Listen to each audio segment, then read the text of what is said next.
Okay, hello Gemini. So welcome, no?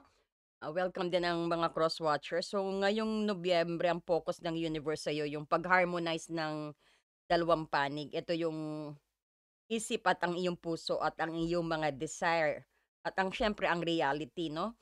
Ng iyong relasyon. So dahil natural kang seeker ng informasyon, gagamitin natin ang six spread, no? Na para bigyan siyempre ng kumpletong data tungkol sa inyong dynamic, 'no? Especially din sa mga single, sa mga divorce, sa mga siyempre, yung mga target persons niyo, 'no? And then sa mga meron din relationship na Gemini. So, kailangan natin ang kalinawan siyempre bago ang final decisions. So, titignan natin dito na ang yung what they think of you, ayan yung honest na isip nila, no? At what they love to you, yun yung magnetic na pag-ibig na sabihin natin, pag-ibig nila sa'yo. Ang kanilang strength, ang lakas nila sa relasyon niyan, no? And then, ang their weakness, yung weakness niya. At syempre, ang relationship, future. Then, yung trajectory ng pag-ibig, no?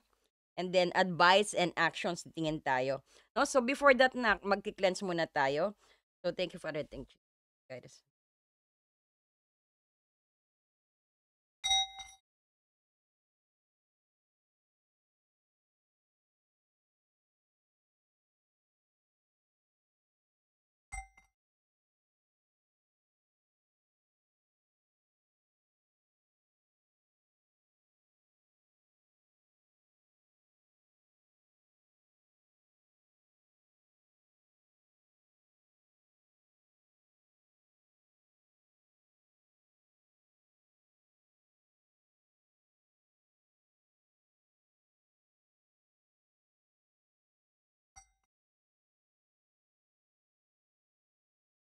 Ayan, naka-noise ano tayo, filter sa background. So, parang hindi niyo naririnig ang ano, pero ang importante po yung intentions natin sa prayer, 'no, na, kahit saan maabot po ang prayer natin sa inyo, 'no. So, ayan. So, we will begin na. So, gagamit tayo ng tarot and then dalawang Romance Oracle deck, 'no. Ayan.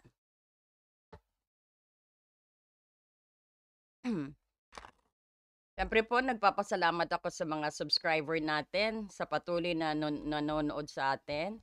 At siyempre din po sa mga nagla-like at at nag-aano po 'no, nagko-comment, hype po sa ating channel 'no. Maraming salamat.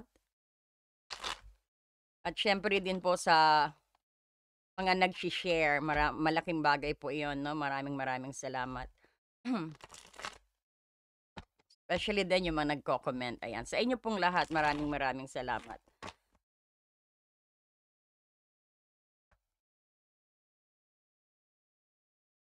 Para po ito kay Gemini Spirit Guide.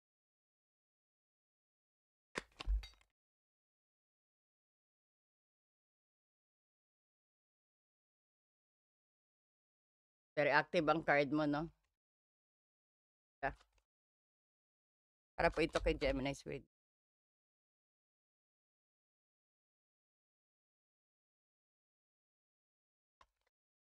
Gemini, kanya lang weakness.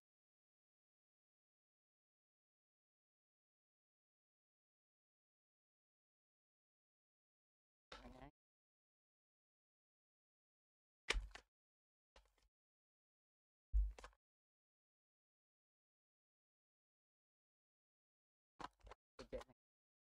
Hmm.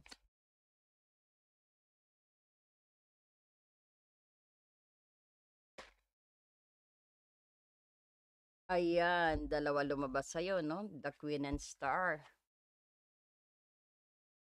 Sa yung outcome tsaka payo siguro 'yan 'no. So titingnan natin 'yan. And then so ito nak yung what they think of you 'no. Ayan, may Four of Pentacles ka. And then siyempre meron din the Chariot,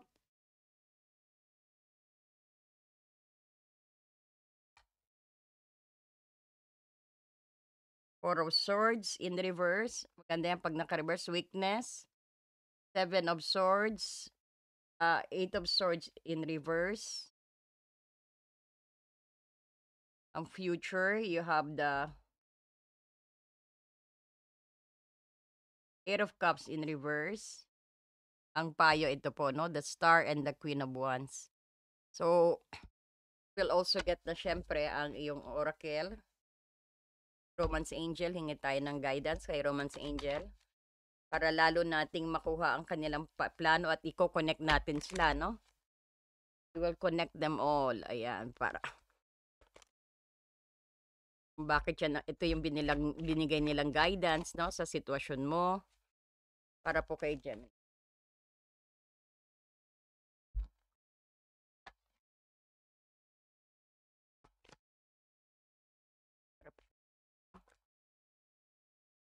Codependency. Merong codependency, Gemini.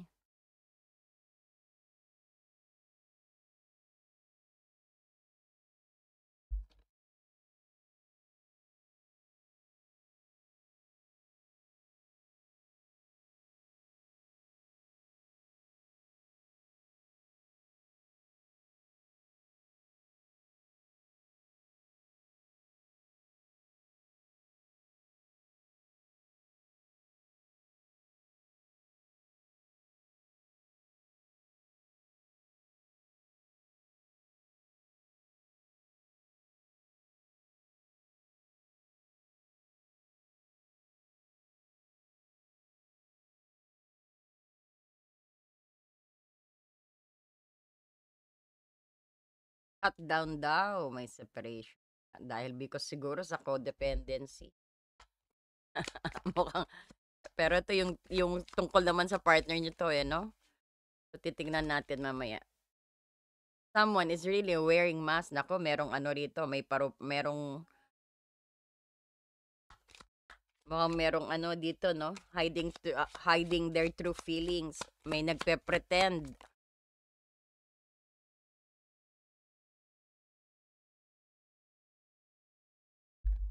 Karmic relationship, no? Trigger ang karmic relationship sa persons na itong makakasalumuha nyo. Ang reading mo, Gemini, ito yung parang nagpapakita ng isang malalim na internal struggle, no? At pagkaipit sa relasyon.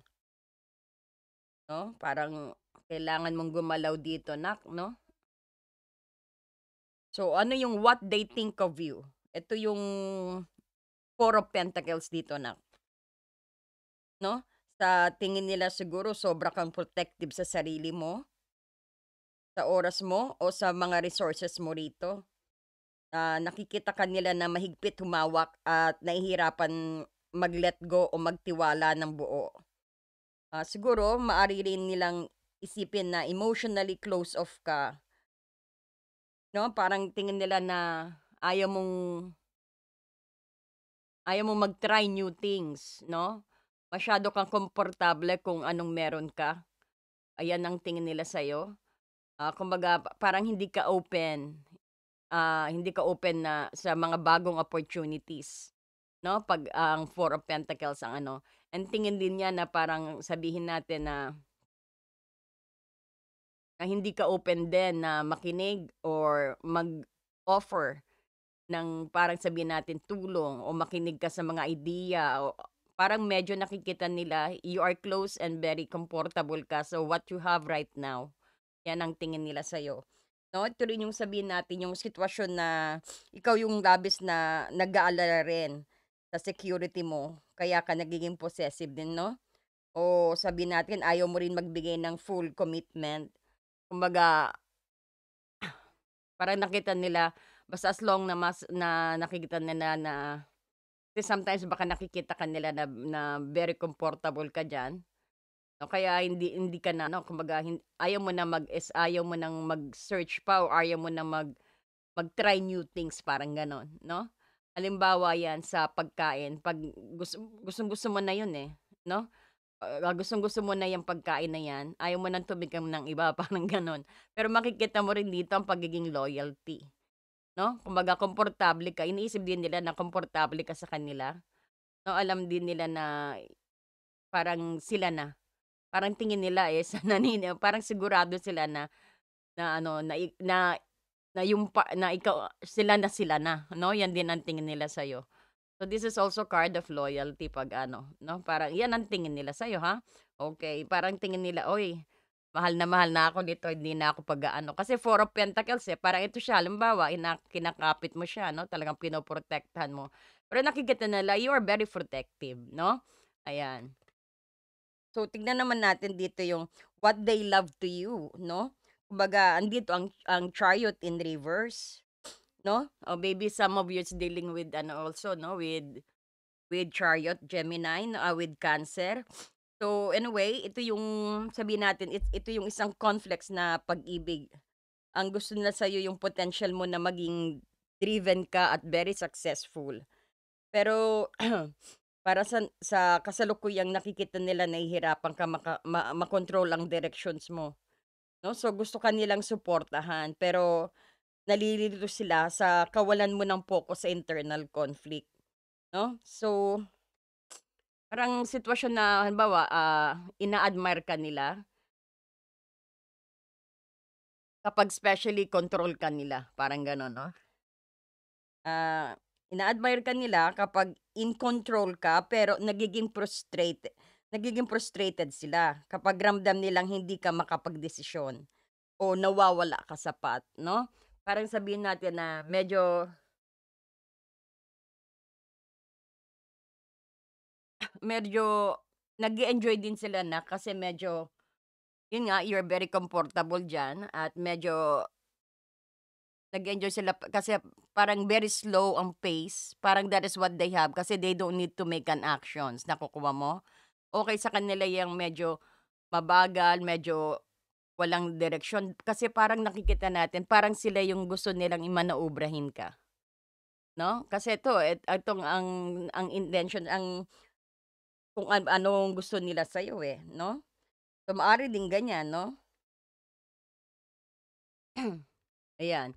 And then, tignan din natin ito, ang strength niya actually, ito yung lakas nila sa kanilang kakayahan na bumangon din mula sa break or rest.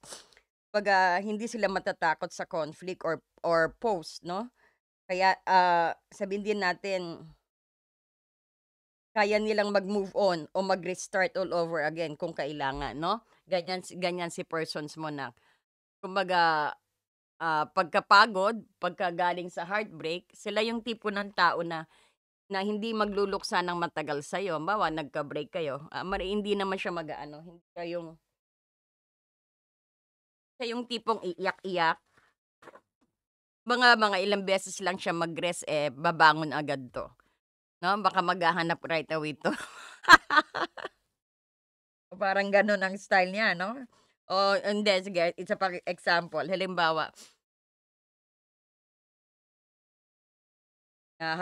'no, kumbaga hindi sila yung matatakutin o coward na sinasabi. Kahit magkaroon ng matinding break o pag-aaway, may resilience sila para bumalik din kung gusto nila o umalis na kapag may lakas ng loob. Nakukuha mo, 'no? Kumbaga gano'n silang tao. Ibig sabihin kasi parang malakas siya, ang lakas nila actually is yung they could pagkatumba bangon agad, 'no? Ganyan si person. So, ayan, nakakatuwa naman. And then kung makikita mo may weakness dito. So, ang weakness is Eight of Swords in reverse. So, ito yung kahinaan nila. Ito yung kahinaan nila na sabihin natin kakulangan sa perspective o pagtakas sa responsibility, 'no? Siyempre, kumbaga ayaw nilang harapin ang katotohanan, medyo iniilagan nila. 'No, ayaw nila magpa-corner, ayaw nila magpa-confine diyan 'no, yung kumbaga 'pag alam nila may kasalanan sila, what they gonna do is iiwasan ka, 'no? Pero at least hindi sila yung magagalit but talagang they will prevent na ng komprontasyon, parang takot sa komprontasyon, 'no? At tsaka parang ayaw yung inaano yung pagkakamali nila, parang gano'n 'no? So, sabihin din natin na nagpapahiwatig din ito na siyempre na alam na nila yung daan palabas sa mental trap mo. pero pilit pa rin silang bumabalik dito, 'no? Kumbaga paulit-ulit na gano'n ang mangyayari sa kanila, 'no? O ayaw din nilang tanggapin ang consequence din siguro dito. So, halimbawa ang sitwasyon na halimbawa, na alam nilang may problema, pero mas pinipili nilang magpanggap na ayos lang, ah, I could handle this, parang gano'n. Medyo naglilihim din sila sa'yo na parang sabihin natin na ayaw nila ng parang para ring siguro baka ayaw din nila sigurong isali ka sa problema nila, 'no? Baka gusto rin nila na sila na rin ang magreresolba, parang gano'n. Parang gano'n ang weakness niya, 'no?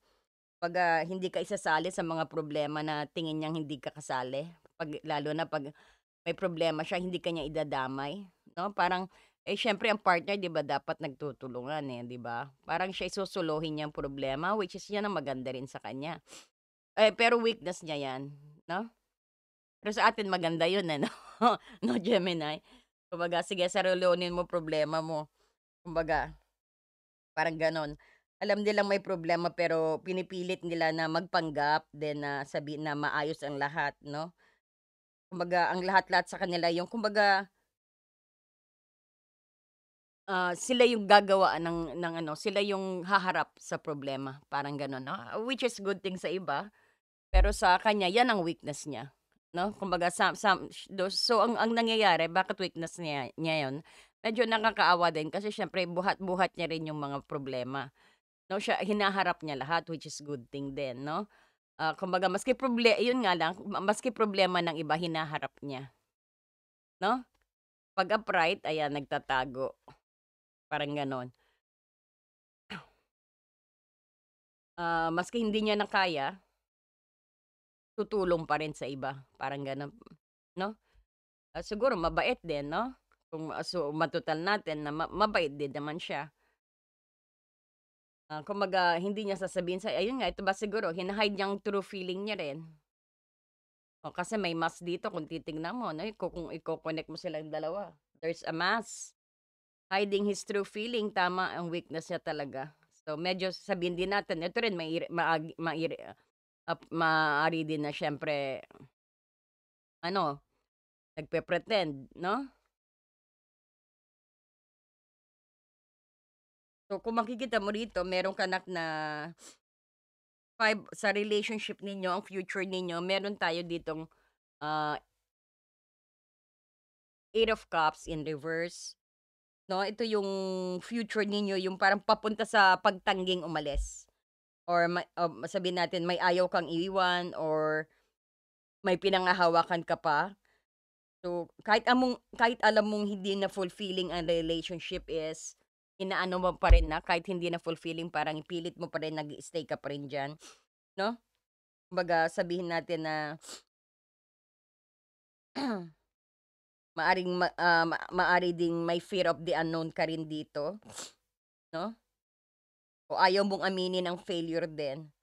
So, halimbawa 'no, yung imbes na maghanap ng bago at mas masaya, mas gugustuhin mo yung manatili ka sa comfort zone mo 'no, kahit pa miserable ka na, 'no? Parang gano'n ang nakikita natin. And then dito naman ang advice at action sa'yo. Ang star andito clarified by Queen of Hope. Ibig sabihin, my hope, this is hope, and this is also balance and healing.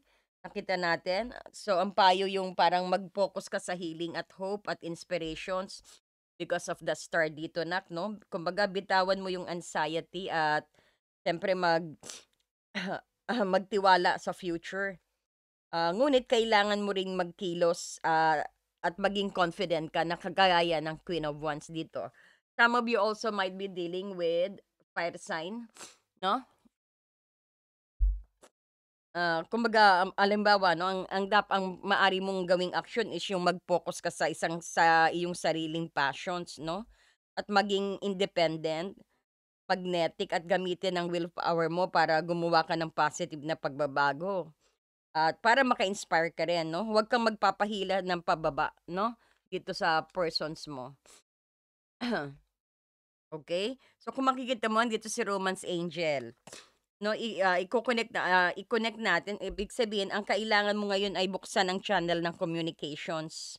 Gemini 'no, masyado kang naghahawak yata ng or sabihin natin o nag-iipon ng mental baggage 'no?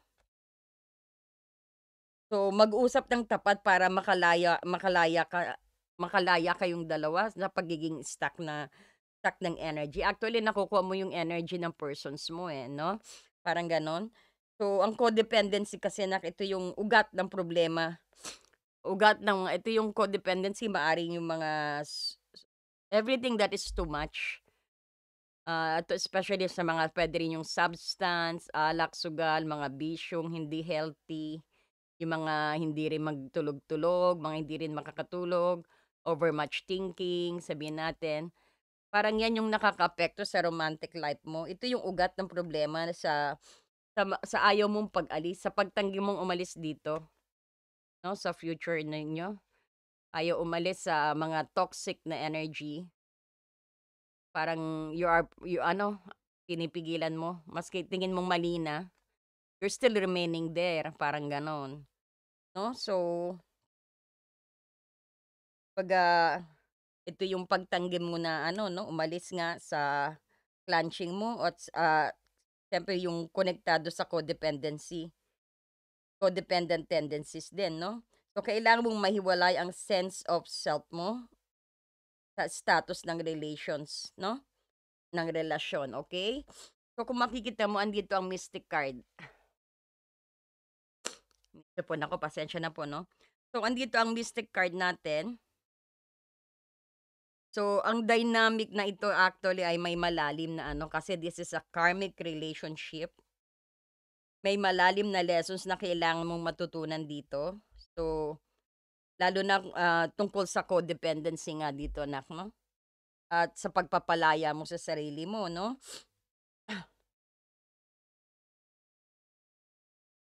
Hindi ito meant to be forever kundi sa ano, kundi it's meant to you na it meant para sa'yo 'to 'no. So, may isa ring taong sabihin natin na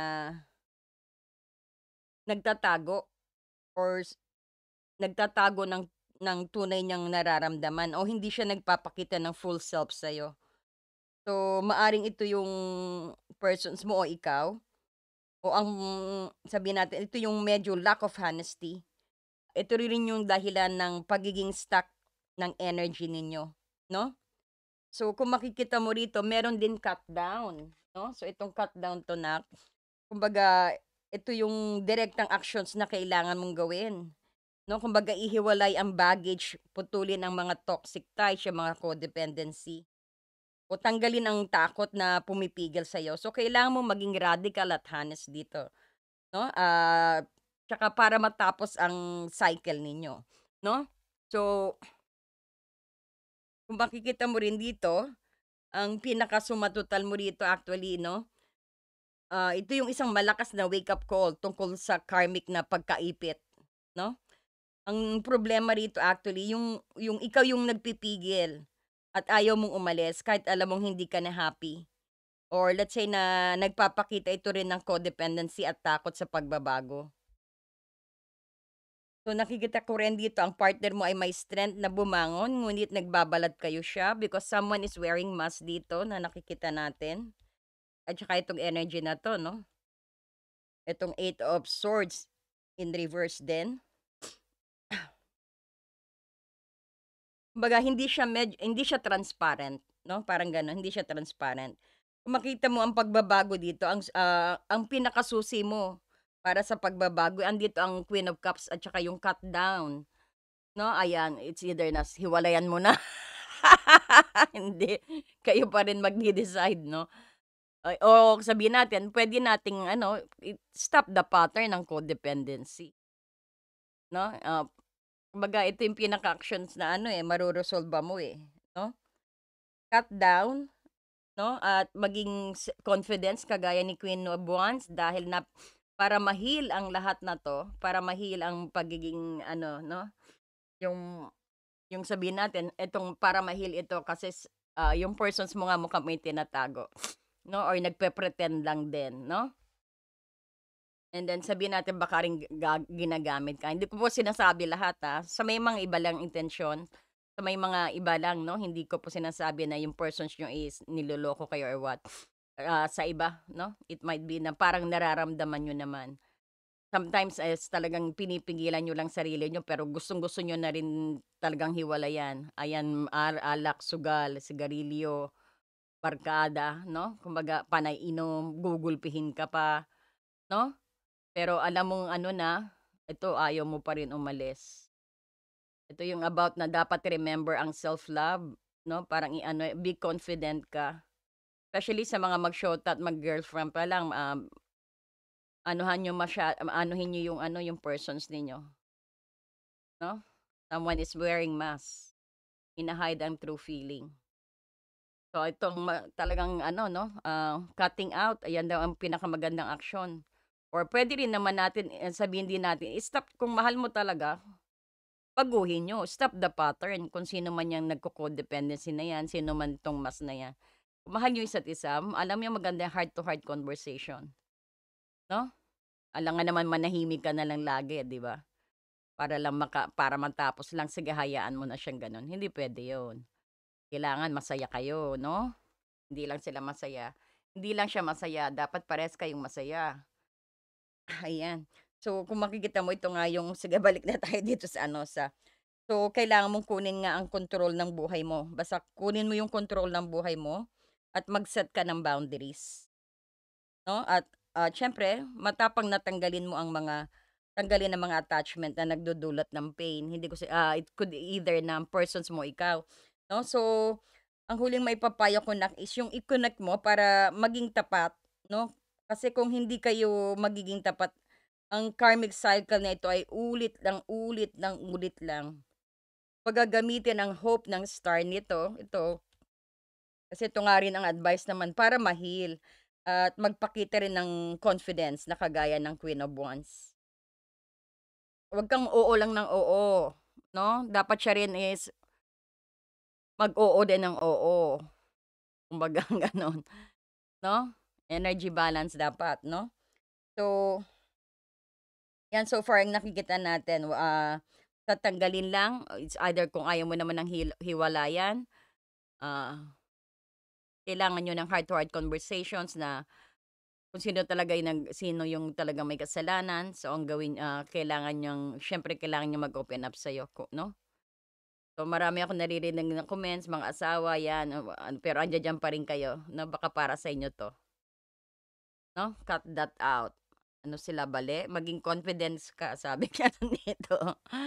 Panay tiis na lang, yun nga lang 'pag may baby siyempre hindi na, 'pag maliliit pa 'no, kasi ang reason natin alang-alang sa mga anak, 'no? But anyway, that is your life 'no? Kumbaga, siguro kung ma-enlighten ka rito pero remember 'no, unahin self-love 'no, ayan.